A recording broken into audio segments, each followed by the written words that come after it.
In today's Triumphant Transitions conversation, our residents share about some of the challenges they have had to overcome and some of the mindsets, resources, and opportunities they have had to help them navigate life after being released. And then I came from the Jew house, and that's when I met Pastor Bobo and Mr. Gerb on the reentry group, and Reverend Bill. So we got pretty acclimated fast, and they was giving us information what's going on in DC. And I met Miss Denny at the job fair. I was glad to meet Miss Denny and her associate. They was there. I talked to them. They was nice. Previous here been pretty good. Like I thank Miss Denny for giving me an opportunity, giving us all an opportunity to have a place to lay our head and try to get our life back in order. She's very understanding. She try to help us as much as she can. So I definitely thank God for me meeting her and me coming here, and also able to help some of the brothers here. What I was saying is I know what kind of helped me in PG County. Mr. Pete Gusson from Employee PG, he helped some of us get federally bonded. So I know, like, with some of the guys who, have had the opportunity, y'all can go through Employee PG and try to get federally bonded, because that'll give you job insurance for 6 months. And then also, when you get federally bonded, it almost help you get that job. So that way they don't be scared of taking the risk of, hiring, a felon, or somebody that been previously incarcerated. They got the insurance.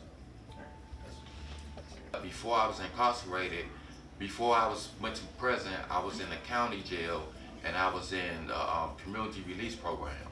So all of my stuff was there. So when it came time for me to get released, I called the community release program to see if my stuff was still there.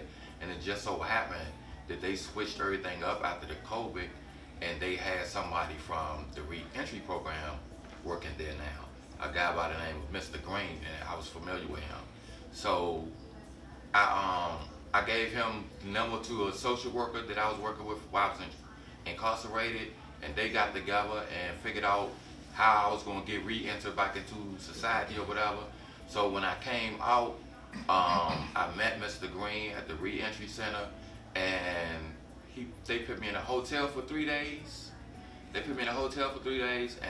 on my third day, my last day in the hotel, I got accepted into the Denny house. After about a month and a half of being in the Denny house, which is a great house, I obtained employment.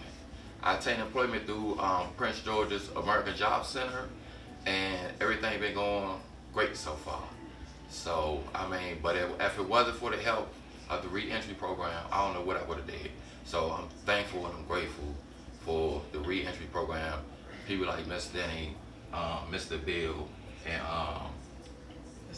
Mr. Butch over here. I forget his name. Right. And Mr. Butch over here for doing their part and helping us out and understanding the things that we need and the things that we've been through and stuff like that. So, and I also want to say that at the American Job Centers, the guy that named Mr. Pete Gusson, somebody else already mentioned him. Mr. Pete Gusson got a good spirit, and he's very humble, and he helps you.